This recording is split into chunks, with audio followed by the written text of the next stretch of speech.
Well, joining me live now is the Shadow Treasurer, Angus Taylor. Angus Taylor, thanks for your time. Good to be with you, Andrew.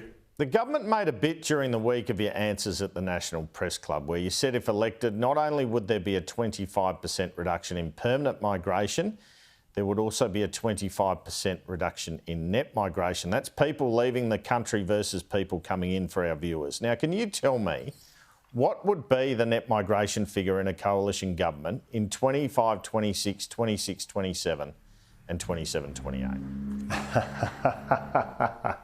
Well, Andrew, Peter Dutton has already talked about that first year where we'd see a reduction of around 37% in the NOM, as it's called, the net overseas migration, and then that would move to the 25% reduction, the quarter below where it is today. And the important point here, Andrew, is if we're going to have Australians being able to get into a home, to realise the great Australian dream of home ownership, then we've got to have a situation where we've got housing supply balanced with immigration. It's absolutely crucial. And right now we don't have that. We're approaching 1 million new Australians since Labor came to power, 530,000 in a year. That is way above what our housing supply can accommodate. And the result of that is it's just getting harder and harder for young Australians to buy a home or even rent a home, frankly. So getting that balance right. But 160,000 the first year, what does it uptick to the second year, roughly? Well, Andrew, I've just been through the numbers. 37% in the first year, moving to 25% and somewhere in the middle in the second year. And that is the pathway to making sure that we get that balance right between immigration and housing. And the crucial point here is this, Andrew, that this government has lost control of its immigration policy. We've seen extraordinary numbers coming in. They are numbers that our housing supply simply can't cope with. And we do need heavier cuts in the initial years, which is why those numbers are what they are. And then balancing out over time to a level that we think is sustainable over the longer term. And that we think is sensible policy. That gives some time for our housing supply to catch up. There are important things that have to be done in that area. We're seeing red tape and the National Construction Code and so on, adding significant costs for housing supply, for builders. We've got to give some breathing space for a housing supply to come back into line, and that's why there's heavier cuts in those earlier years going to a level that we think is sustainable over time. I mean, it's a heavy cut, all right. How are you hoping to achieve that big of a net migration reduction and keep an international education industry and get enough workers in? Well, there's a couple of points I'd make about this. It's true that we will be working with the universities to establish a cap for international students, and that's because we've seen a big increase in international students, well above where we were pre-COVID, and that's putting enormous pressure on housing in those areas around the universities, those metropolitan areas, particularly in our big capital cities. And so working with the universities to get a cap in place, having a student visa fee, which is appropriate for the circumstances, is crucial. But you've also got to work on the other side of the equation, Andrew, to make sure that Australians who are already living here are given every chance to get into the job market by increasing participation rates for pensioners, for veterans. And we've announced policies there that would increase the work bonus to get them into work. We've also said those international students who are here should be able to work some extra hours to make sure we've got the skills we need. And importantly, Andrew, the thing that has created the skill crisis more than anything else in this country is an absolute collapse of labour productivity in this country since Labor came to power. I mean, these are extraordinary numbers. We've never seen anything like this before.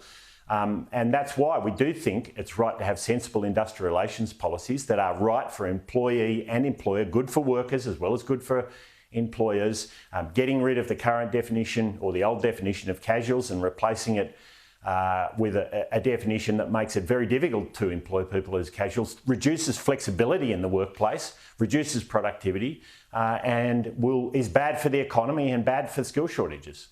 The fact that Sydney University has 46% of its students as international students, Would you like to see that number cut? And what would you like to see it cut to, if that's the case? Well, I think it's even a little higher than that, but regardless, these are big numbers. And as I say, we'll work through appropriate caps with the universities, but we've got to get the balance right here. This is not about no international education economy in Australia. We should have international education. It's an important part of our economy. But it is about getting the balance right, and we've lost that balance with those numbers that I talked about earlier. I mean, these are extraordinary numbers, almost 1 million people coming in 2 years. Labor has absolutely lost control. An important part of that increase has been international students. And so getting it back into balance is crucial. I mean, none of this will undermine the fact that Australia has been an incredibly successful immigration nation for a long, long time and will continue to be, Andrew. These numbers will underpin that. But you've got to get the balance right. Labor has failed on getting that balance right. The consequences for Australians trying to find a home is, I think, now getting to the point of being extremely damaging. And we need to have that right balance inside the universities as well. All right. Well, David Littleproud said on the program last week the cut in international students would not include a cut in students to going to regional universities. Is that the plan? Yeah.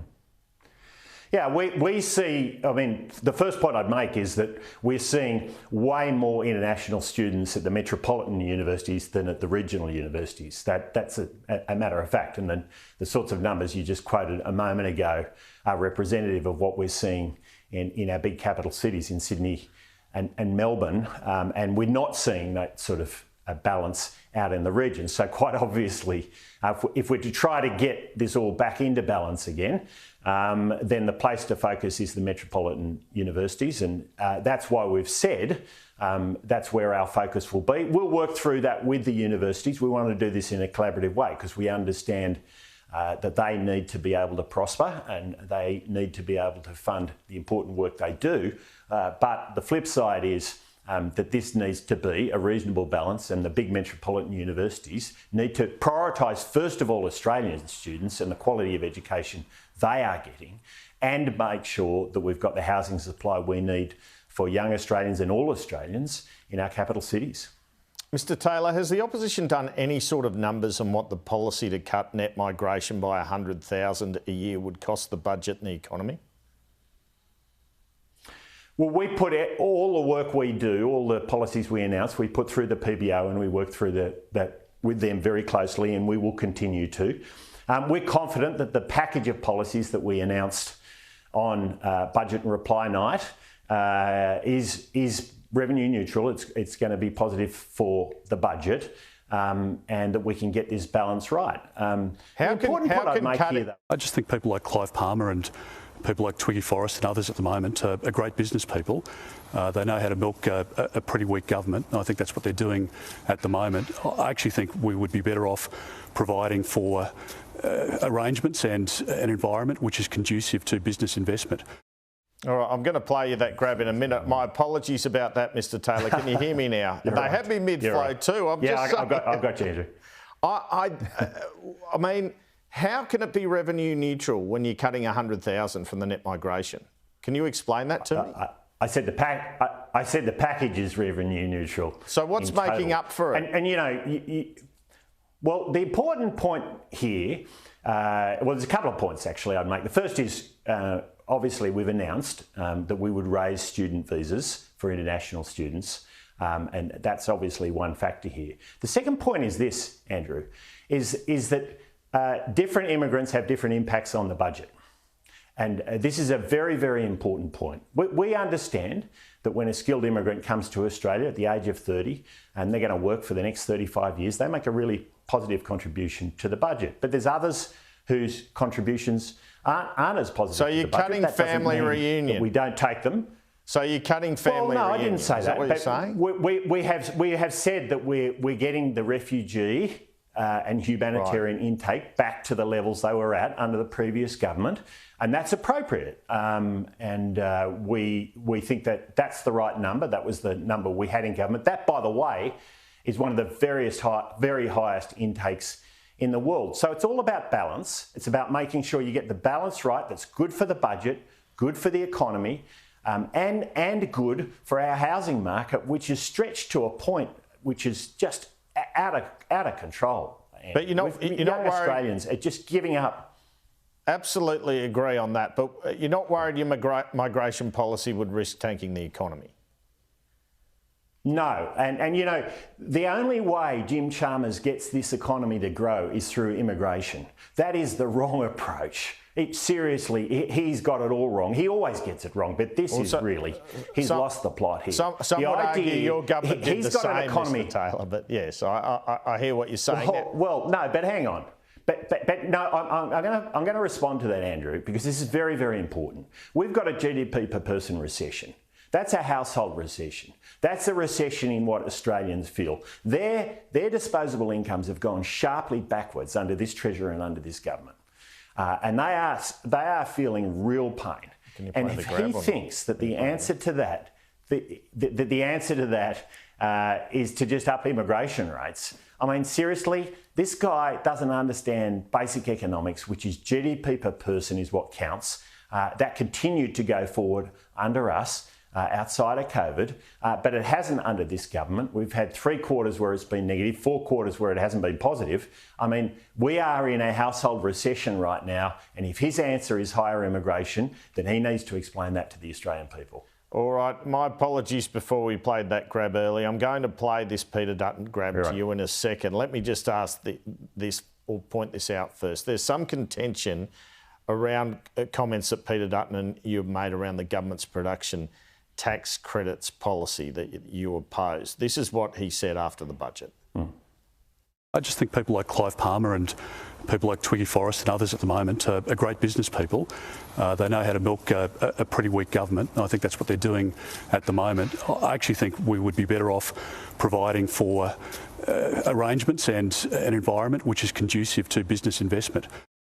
Don't give money to Twiggy Forrest, he says. Now, of course, when you were Energy Minister, you announced a $44.9 million grant for Twiggy Forrest's Fortescue Future Industries Green Hydrogen Gigafactor electrolyser manufacturing facility at Aldogo in Gladstone. That really was a mouthful in the press release. The total project value was $136 million, so you're giving them a third. So how do you reconcile that with what you did in government, with what Peter Dutton was saying there?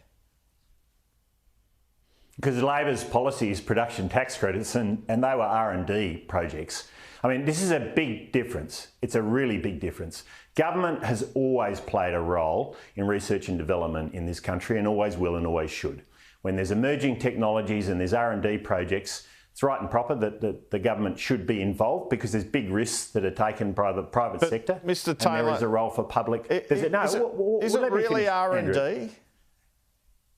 Well, absolutely, absolutely. But what Labor's proposing here is production tax credits. It's the equivalent of going to every cafe owner in Australia and saying, you know what, we're going to give you $1. The government's going to give you $1 every time you produce a coffee.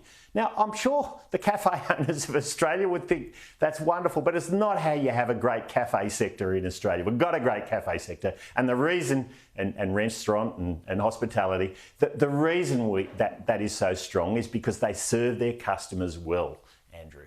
Production tax credits are the wrong policy for this time, particularly in this sector when we've got the fundamentals all wrong from this government. They're not getting their approvals through. They're wrapping these industries in red tape.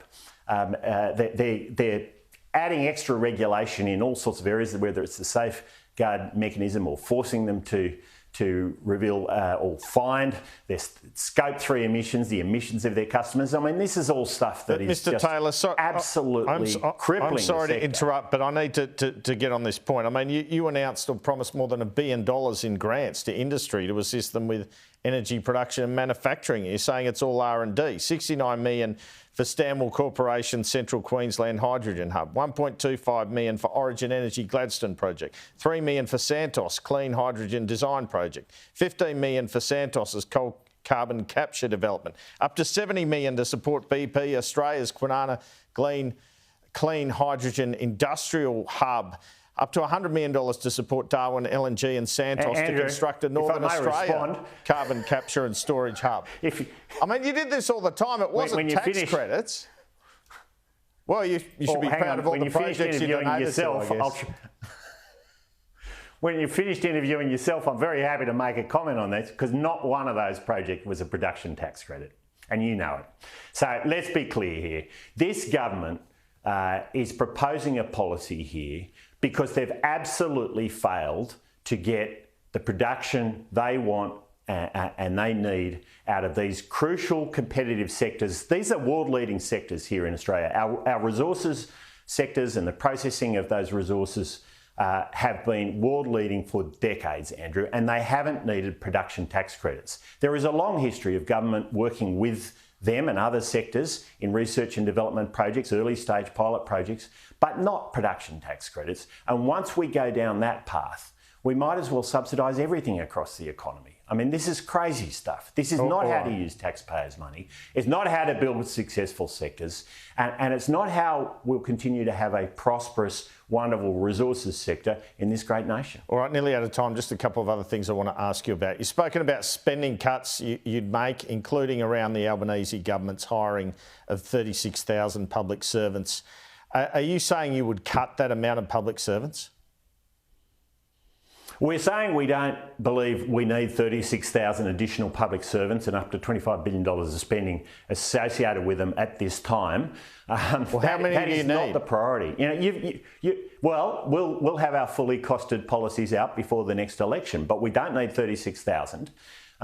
There's obviously areas like defence and national security where we want to make sure that the resources are there in appropriate numbers. You know, veterans support is one that we added numbers to towards the end of the last government, and it's important our veterans are well supported. But we don't need 36,000 additional public servants at a time like this, Andrew. We've got household budgets being crushed right now by Labor's policies, the collapse in disposable incomes, a homegrown inflation that is bearing down on Australian families and households. And so adding 36,000 public servants is not respectful to those taxpayers at a time like this. Right. And we've got to get the balance right in all of these things. It's been reported this morning you backed Jess Collins to roll sitting Senator Holly Hughes for preselection. Is that true? Oh, Andrew, that's an extraordinary characterisation of a democratic process inside the New South Wales Liberal Party. There were 4 wonderful candidates who put their names forward. There was a vote of a democratic vote of the party yesterday, and they came out with their prioritisation of those candidates. Andrew Bragg is at the top of the ticket, Jess second. I congratulate them on those top 2 spots. Holly will be running for the Senate as well in the 3rd Liberal position. And I congratulate all of them, and Lincoln Parker, who was the other one who put his name forward. Good on them. We are very lucky in the New South Wales Liberal Party. We're seeing amazing candidates coming forward now, and I congratulate all of them for participating in a wonderful democratic process. Shadow Treasurer Angus Taylor, thanks so much for your time this Sunday morning. Good on you. Thanks, Andrew.